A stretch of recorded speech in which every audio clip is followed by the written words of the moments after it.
Tuhan adalah sudah beres dengan diri. Sudah beres dengan diri. Model kayak Jokowi adalah orang-orang yang telah beres dengan dirinya. Nggak pusing dengan dirinya, mau berpakaian apa saja, nggak pusing. Tugasnya hanya kerja.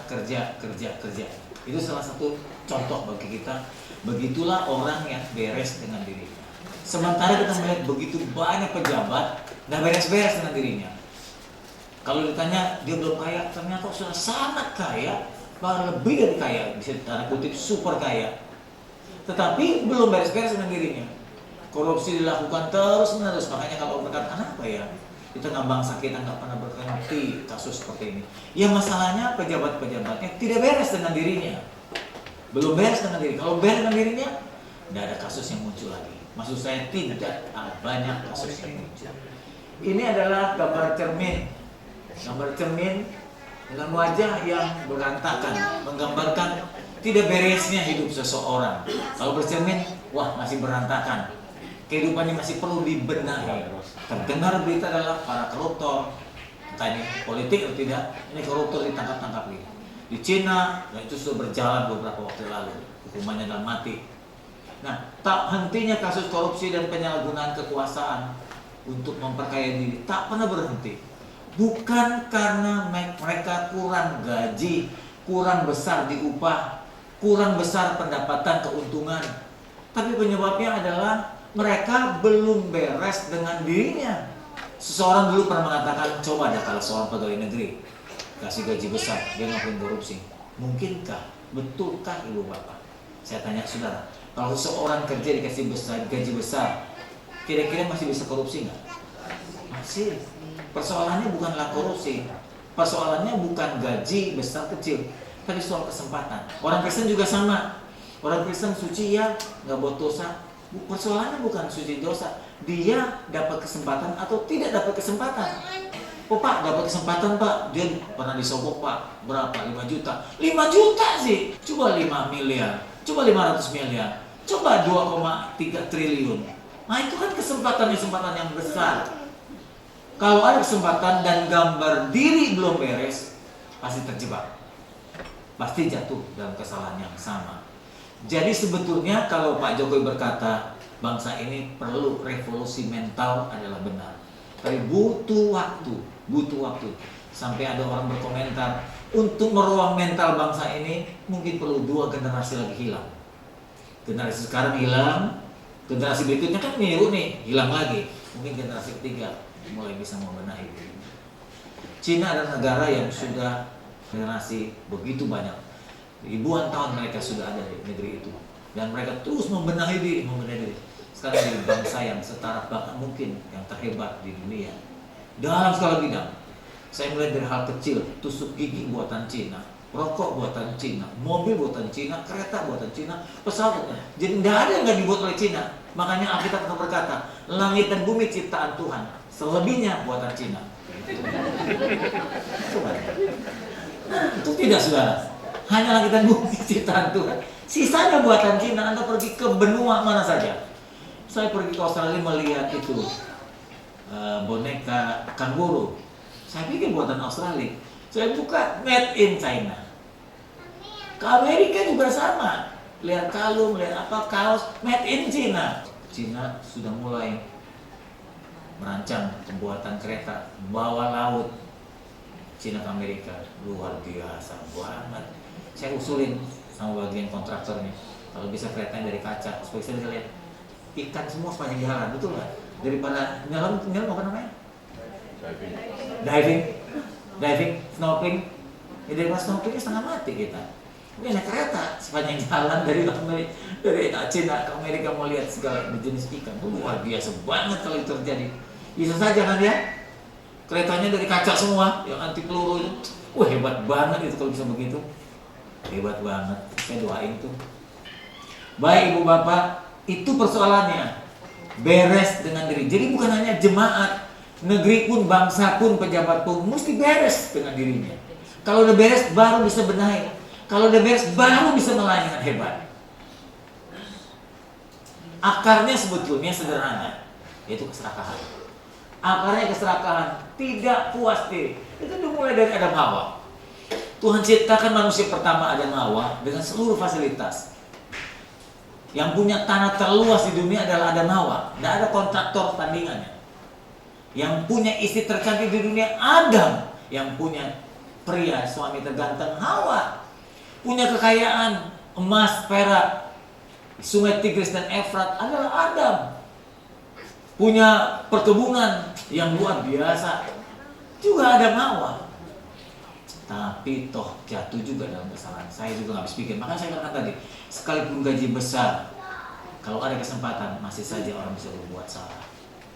Persoalannya adalah serakahkah kita, puas dirikah kita. Seringkali ada tulisan-tulisan, mari bersyukur dengan apa yang ada, mari bersyukur dengan apa yang ada. Akarnya adalah ketidakpuasan diri, merasa tidak pernah cukup dengan yang diberikan Tuhan. Yesus memberikan teladan. Waktu dia datang, dia tidak membawa keilahiannya. Pangkatnya ditanggalkan, kekuasaan ditanggalkan, keilahiannya ditanggalkan, kemuliaannya dilepaskan. Dia datang dengan mengosongkan diri. Itu saya dapatkan di kereta, Ibu Bapak. Inspirasi ini saya dapatkan ketika saya jalan seingat. Ada kalian yang mengatakan dalam Filipi, yang mengatakan yang walaupun dalam rupa Tuhan Yesus itu tidak menganggap setara dengan Allah sebagai milik yang harus dipertahankan, melainkan ia telah mengosongkan dirinya. Saya renungkan, apa arti mengosongkan? Ternyata ada hubungan dengan khotbah seri ini. Mengosongkan itu merasa tidak memiliki apa-apa. Memang gak punya apa-apa. Mengosongkan dirinya, tidak membawa atribut-atribut ilahinya. Lepaskan semua. Dia jadi sama seperti kita, bahkan menjadi hamba sama seperti kita dan menjadi hamba. Luar biasa. Kata kosongkan diri itu sama dengan telanjang, sama dengan tidak punya apa-apa.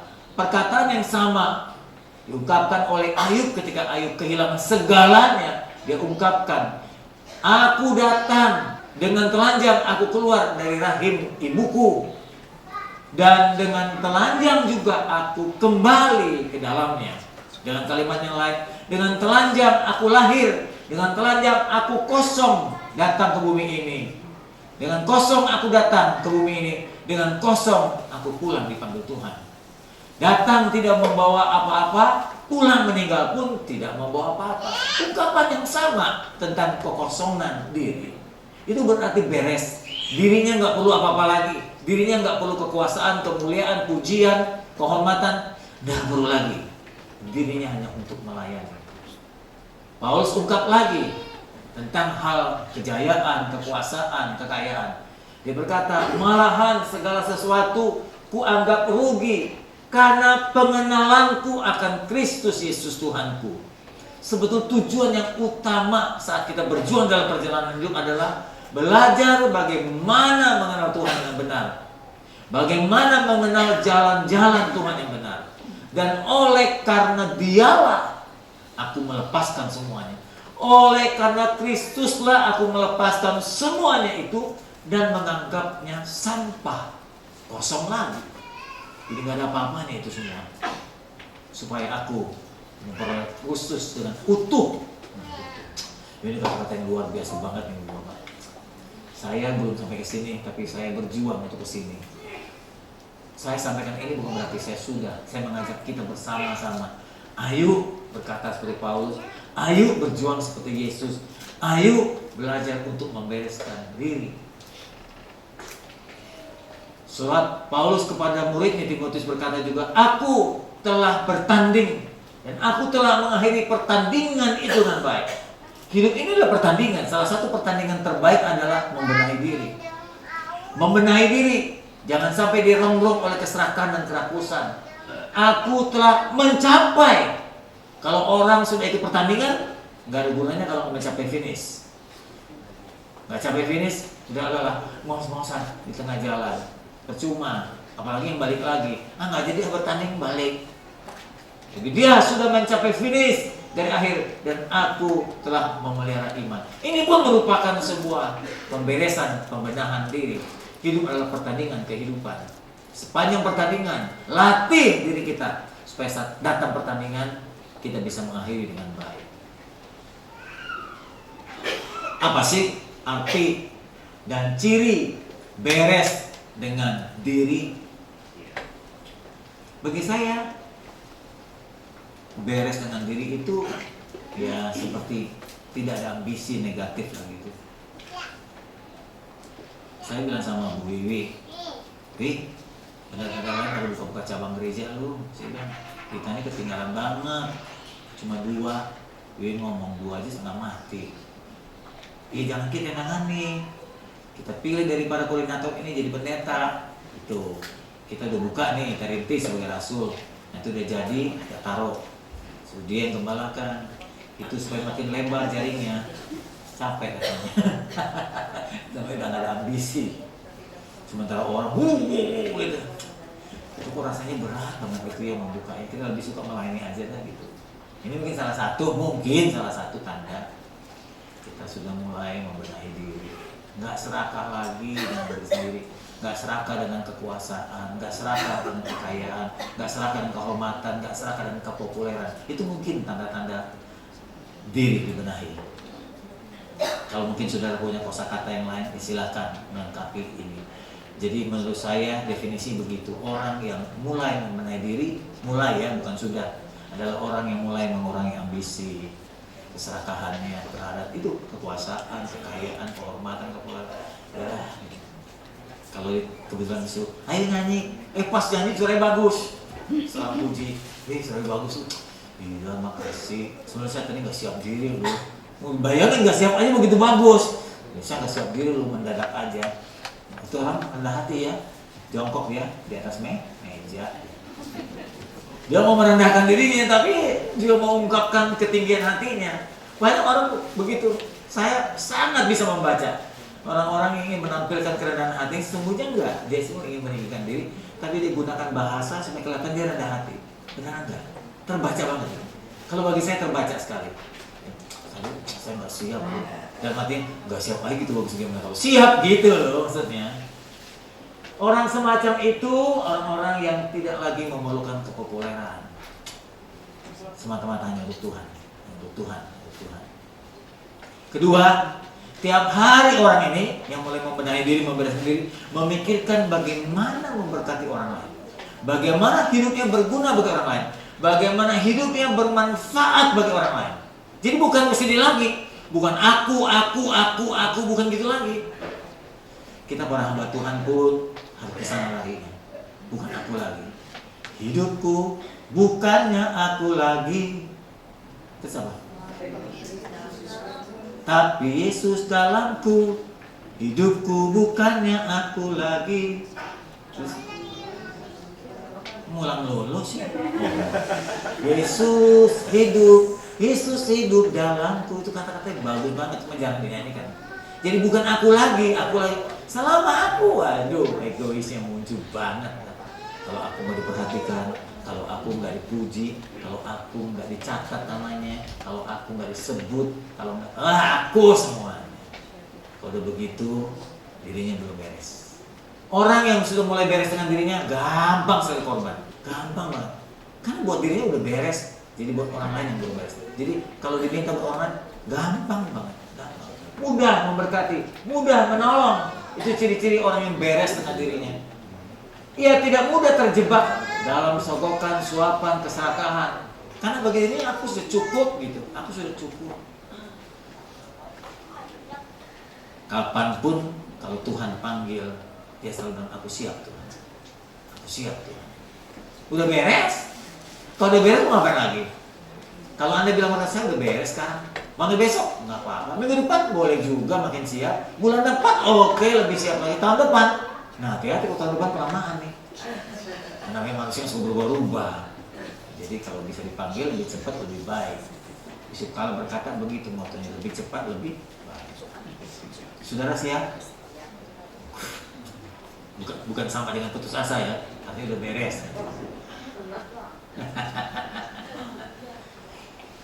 Orang yang telah beres dengan diri berkata, Yesus cukup bagiku. Yesus cukup bagiku. Jangan Yesus plus. Kalau tanya, udah bahagia belum? Bahagia saya jadi orang Kristen. Kenapa? Yesus cukup bagiku. Jangan, aku Kristen, tapi belum punya rumah gede. Yesus, cukup bagiku, tapi belum punya mobil mewah. Yesus cukup bagiku, tapi belum punya berlian sekian karat.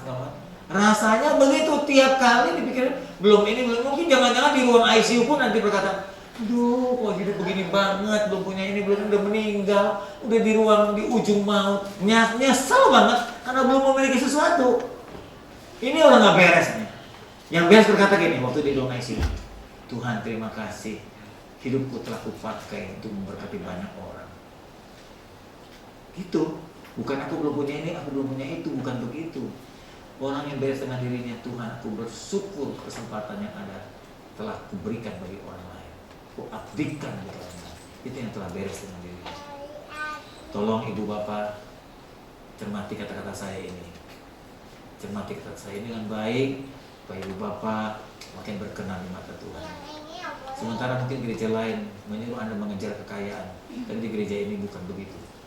Di gereja ini Anda tidak disuruh mengejar kekayaan, kepopuleran, kekuasaan. Di sini Anda dibenahi supaya kita makin serupa dengan Dia, serupa dengan Kristus. Yesus cukup bagiku. Seperti Paulus berkata, Yesus terlalu cukup. Kenapa terlalu cukup? Kenapa Yesus terlalu cukup? Karena Yesus pusaka kita. Bukan cuma segala-galanya. Oh, karena Yesus cukup bagiku, segalanya ada pada Dia. Dalam Dia ada kekayaan, dalam Dia ada kepopuleran, dalam Dia ada kejayaan. Nah, kalau itu lu mesti nyari kekayaan juga. Yesus cukup bagi kita karena memang Dia pusaka kita. Seluruh harta fana, hanya Dia yang abadi. Lalu sekarang pertanyaan, bagaimana kita mendapat benahi diri? Bagaimana cara kita mendapat membereskan diri? Bagaimana kita dapat membereskan diri? Yang pertama, membereskan diri bukan tidak bersemangat lagi berjuang. Jangan salah paham Bapak Ibu. Pak Samuel mengajar kita jadi loyo nih, jadi gak semangat berjuang nih. Kalau orang seringin khotbah Pak Samuel jadi gak ada berjuang. Oh bukan, malah justru balik. Saya menyuruh mendorong saudara semangat belajar, semangat bekerja. Walaupun udah masa pensiun, jangan berhenti, nanti karatan. Ya kalau orang udah pensiun ke usia 60, 70, jangan pensiun, berjuang lagi tetap. Tapi bukan buat diri sendiri lagi. Beres dengan diri bukan berarti tidak bersemangat berjuang, tidak bersemangat berkarya lagi. Jadi pasif, bukan. Justru dengan bertambah usia, memang rasanya mau pensiun, tapi banyak pengalaman yang banyak, usia yang panjang ya, itu jadi modal untuk jadi penasehat buat yang muda, memberikan bimbingan, yang memberikan dorongan, mungkin bisa berkarya yang lain. Orang-orang yang sudah punya pengalaman berambut putih begitu, waduh, idenya hebat-hebat. Saya justru dapat ide-ide ini dari orang-orang yang tua. Banyak jalan kita bicara ngobrol, kalau mereka catat gitu keluar satu kalimat, saya dapat langsung ditulis tuh. Nah ini kan jadi benih buat saya, itu saya sampaikan pada jemaat. Karena orang tua tuh punya pengalaman segudang. Dan pengalaman itu menjadi kekayaan buat kita orang-orang muda Bapak Ibu. Tetaplah berjuang, tetaplah aktif. Sebaliknya makin hebat kita untuk melayani Tuhan dan sesama. Firman Tuhan berkata, cuma ada 2 hukum yang hebat di bumi ini. Kasihlah Tuhan Allahmu dengan segenap hatimu, dengan segenap jiwamu, dengan segenap kekuatanmu, dan kasihlah sesamamu manusia sama seperti yang mengasihi Tuhan. Sama, 2 hukum ini laksanakan. Jadi kalau saya tambah pintar, melayani Tuhan, melayani sesama. Kalau saya tambah kaya, saya gunakan kekayaan saya untuk melayani Tuhan, melayani sesama. Kalau saya tambah berkuasa, mau saya jadi gubernur, saya pasti bangun gereja sebanyak-banyaknya. Ya, buat penginjilan sehebat-hebatnya. Saya buat banyak orang ditolong sebanyak-banyaknya. Itulah gunanya hidup dan kekuasaan kita.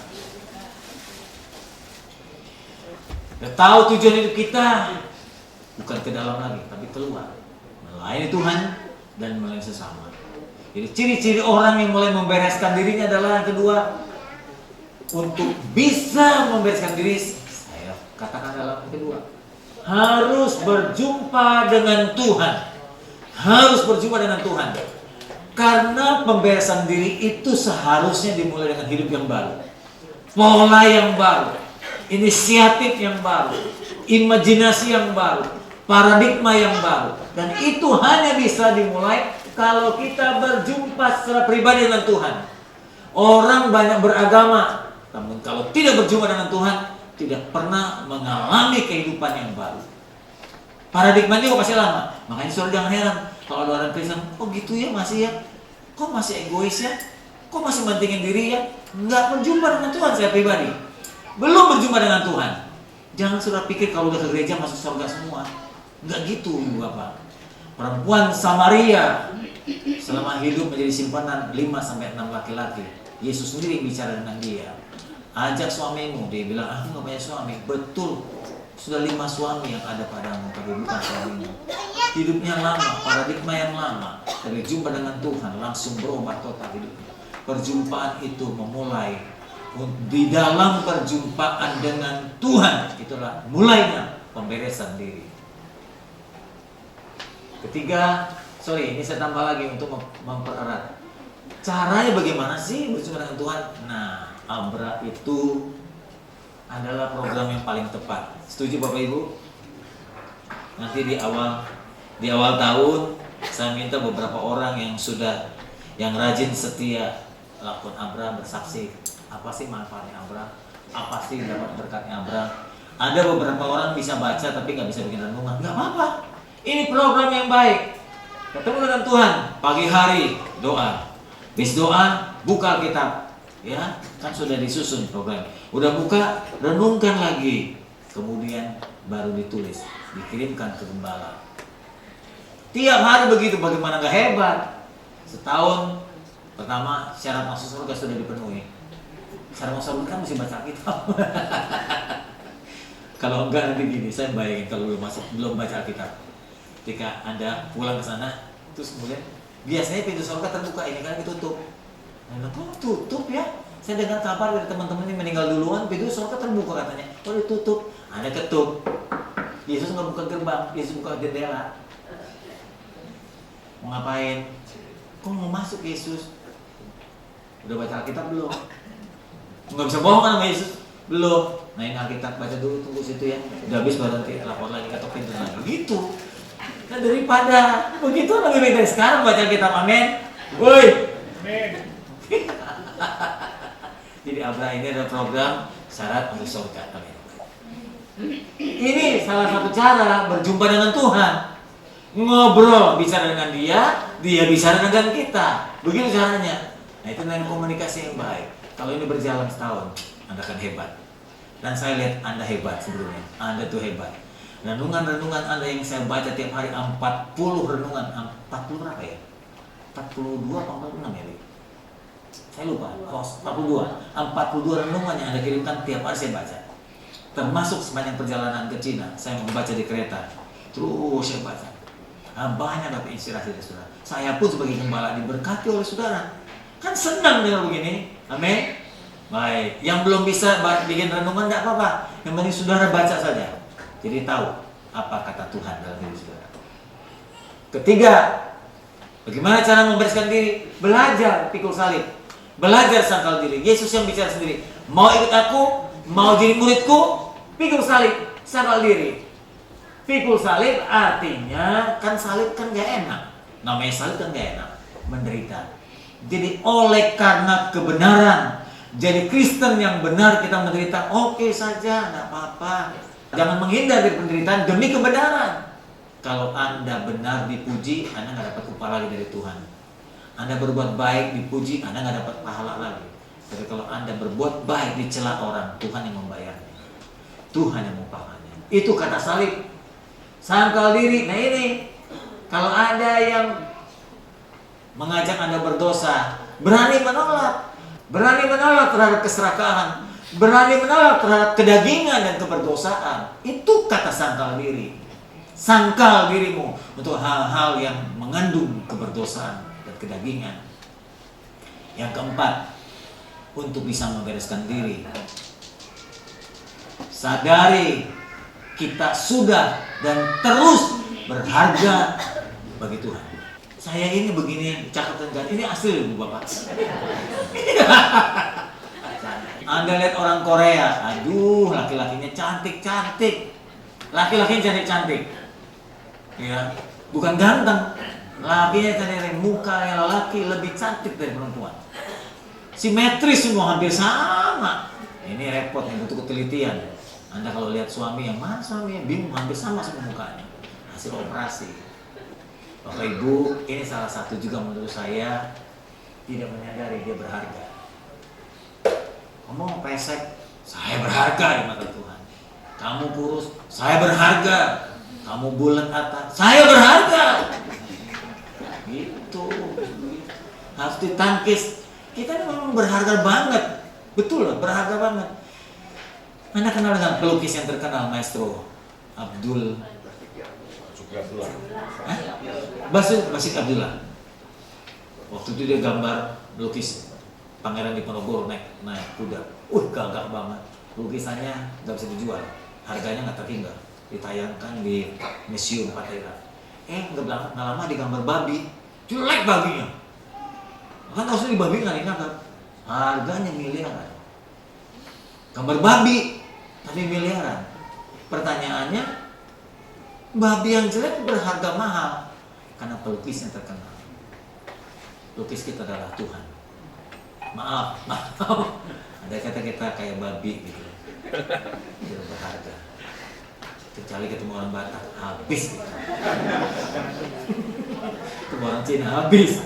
Ketemu orang Manado, habis. Jangan ketemu mereka, ketemu Tuhan aja. Jadi walaupun kita maaf, tanda kutip jelek, berharga di mana Tuhan, Anda jangan minder. Jangan minder. Ciptaan Tuhan. Justru Anda adalah ciptaan Tuhan yang bervariasi. Kalau semua cakep, nggak ada jeleknya. Yang cakep nggak kelihatan cakep, semua dah. Betul nggak? Kalau kita lihat orang cakep semua, kita biasa. Gue juga cakep. Coba orang cakep di tengah orang jelek. Nah baru tuh orang cakep tuh. Karena ada yang jeleknya. Ngerti nggak saudara? Tanpa orang jelek maka orang cakep tidak akan dinilai cakep. Betul ya? Jadi orang jelek itu berguna untuk memberi nilai pada orang jelek. Dia sebenarnya sanggup, tapi dia melihat dirinya minder, kurus, krempeng, ya nggak cakep. Nggak usah pusing dengan diri kita. Yang pusing adalah Tuhan penciptanya. Ketika orang menyinggung kita, dia menyinggung pencipta kita. Sama Tuhannya biarin aja. Kemarin dari teman yang ikut rombongan, teman dia kata, lu bikin masalah lu, gue mah gak masalah, lu yang masalahin gue, gitu. Lu yang masalahin gue mah gak ada masalah. Kata-kata yang bagus banget. Kalau Anda disindir orang lain, ngomong gitu aja, gue tuh mah gak ada masalah, lu yang masalahin gue. Gitu. Oke, Ibu Bapak. Dengan bercandaan pun maknanya indah, Ibu Bapak. Kita berharga di mata Tuhan. Kenapa berharga? Kita itu lebih penting dari apapun juga. Coba lihat, mana pernah ada Tuhan menyerahkan nyawa buat bumi? Mana ada Tuhan menyerahkan nyawa untuk matahari? Dia serahkan nyawa buat saudara, berarti saudara begitu berharga sekali. Itu bukti saudara. Dia bayar Anda dengan nyawanya. Saya saja suruh bayar nyawa dari jemaat, saya masih belum mau. Tuhan tuh mau bayar nyawa buat saudara. Itu kan luar biasa. Saudara di mata dia begitu berharga. Pusing amat. Pusing amat dengan pakaian, pusing amat dengan mobil, pusing amat, udah terlalu berharga. Mau apa ditambah lagi? Hidung operasi, mata pusing banget. Pusingkan diri Anda kalau Anda belum berguna bagi orang lain. Pusingkan diri Anda kalau Anda belum berguna bagi Tuhan. Ibu Bapak, kita berharga, kita ditebus dengan nyawa Tuhan. Ingat itu Ibu Bapak. Anda tidur berkata, aku berharga di mata Tuhan. Mau jalan, aku berharga di mata Tuhan. Ketika Anda dihina, aku berharga di mata Tuhan. Gak pusing dengan hina orang.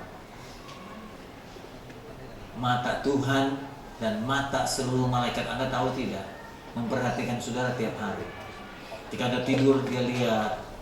Untung dia gak menggolkan diri. Kalau nongol diri, Anda malah kaget. Anda tidur, dia perhatikan. Anda bangun, dia perhatikan. Anda jalan, dia perhatikan. Mata Tuhan melihat kata anak sekolah minggu. Mata Tuhan melihat apa yang kita perbuat. Itu membuktikan bahwa Tuhan sayang kita. Tuhan memperhatikan kita.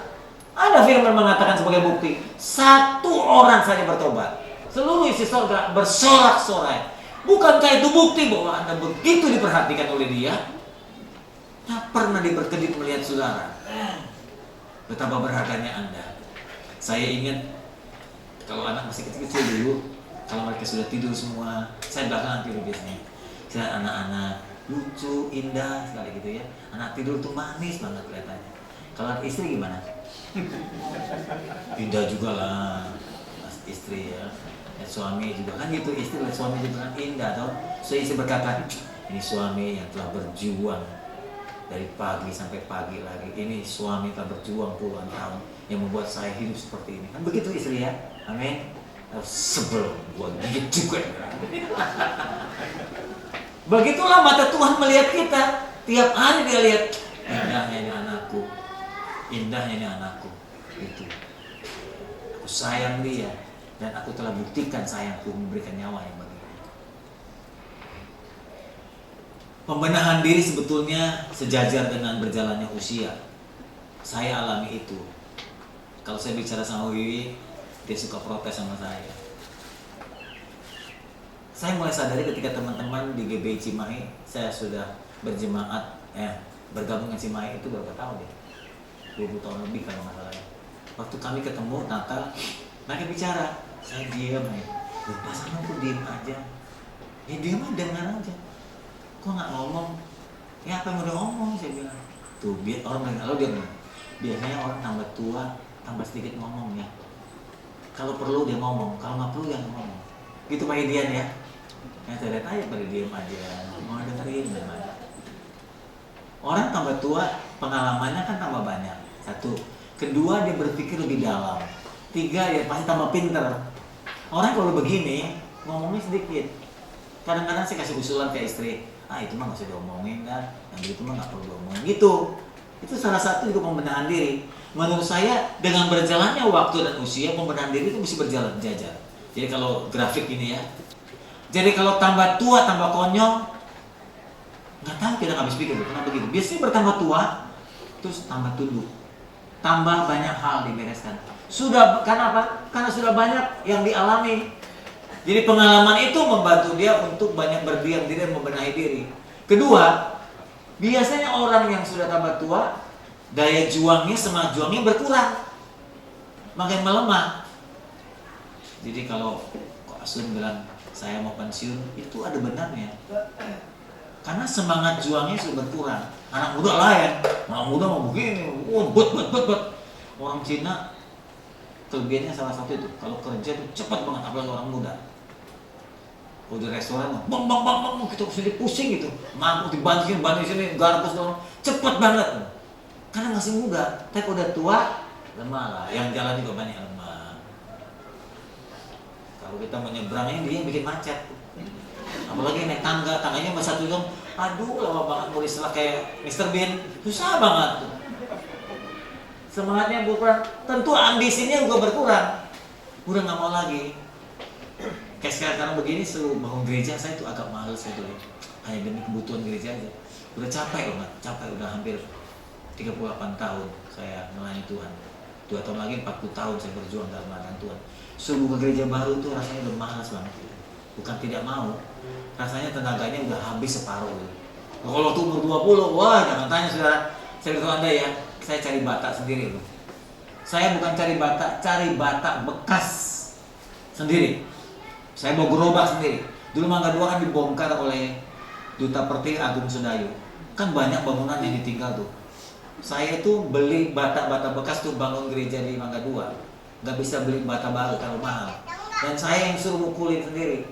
Jadi bata yang masih ada sisa tuh saya pukulin, dikeprokin supaya batanya saya kumpulin, itu lebih murah. Taruhin, langsung pakai gerobak dorong sendiri. Masih semangat. Sekarang beli bata baru pun Julius nyuruh saya suruh dorong gerobak, saya nggak mau.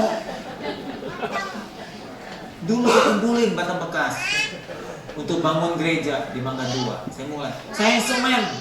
Saya ngedempul. Tahu ngedempul ibu apa? Setelah semen kan kasar. Saya dempul bersama dengan tukang supaya makin cepat. Dari pagi sampai sore saya kerjakan. Masih muda waktu itu, umur 23-an. Saya masih kuat berjuang. Makanya masih ada kenangannya itu gereja di Mangga 2. Saudara-saudara Mikin tuh masih tahu kali. Itu kita kerja sendiri tuh, kayak pantek sendiri bersama dengan tukang. Bikin kamar saya sendiri, gaji triplex sendiri. Kerja sendiri supaya mengirit biaya tukang. Masih kuat dulu. Ngaduk semen ini nggak tahu bagaimana pinggung rasa sakit ngaduk semen dulu.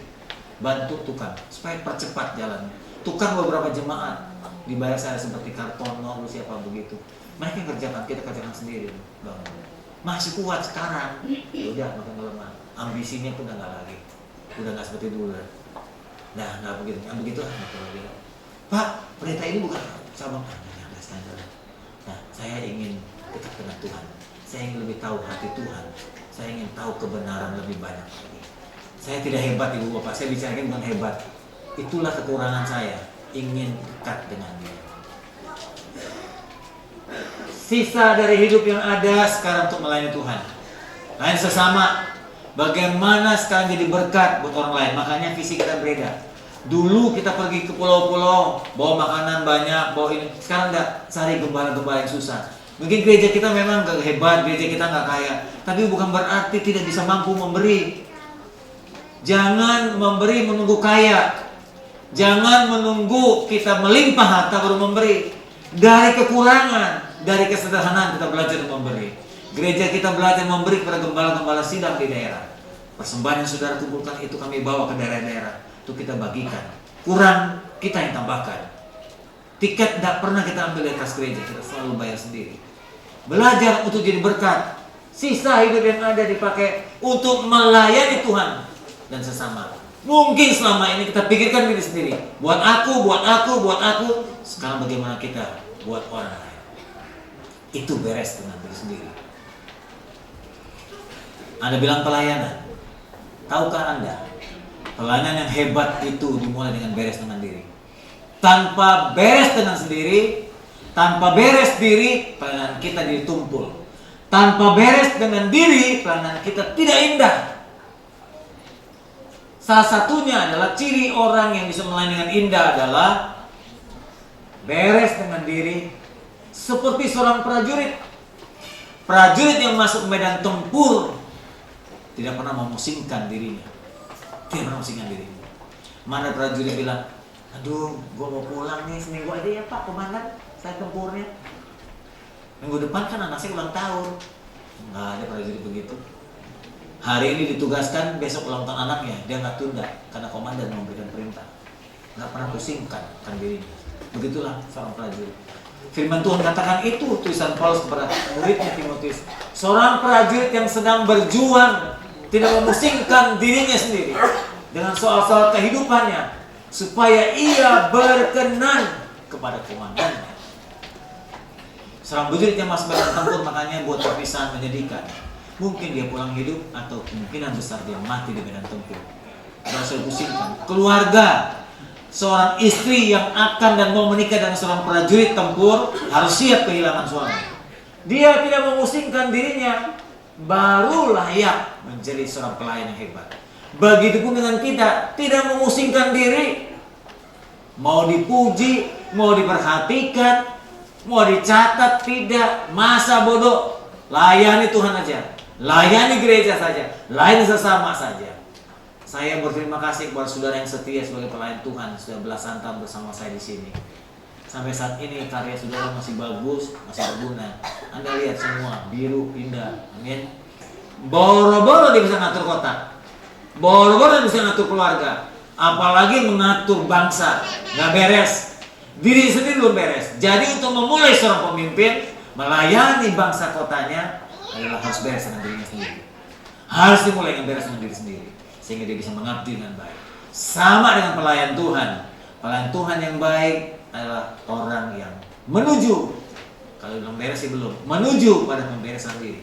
Dia tidak memusingkan dirinya. Yang dipusingkan adalah pelayanan dan pekerjaan Tuhan.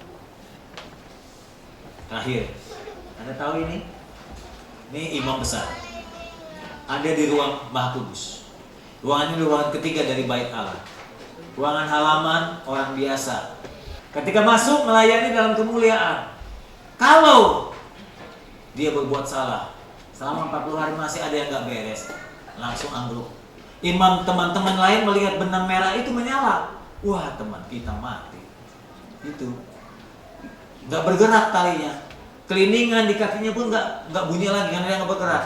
Nah, teman-teman coba menarik-tarik itu untuk mengambil mayatnya. Sebab tidak ada orang boleh masuk ke ruang Maha Kudus selain cuma imam itu. Begitulah saudara, gambaran tentang pelayanan.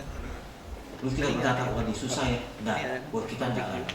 Sejak Yesus mati buat kita, Yesus mati buat kita, ruangan ini dibelah, dirobek Tuhan, sehingga orang dari halaman bisa langsung melihat Tuhan ke Roh Kudus. Dan pintunya adalah Yesus sendiri.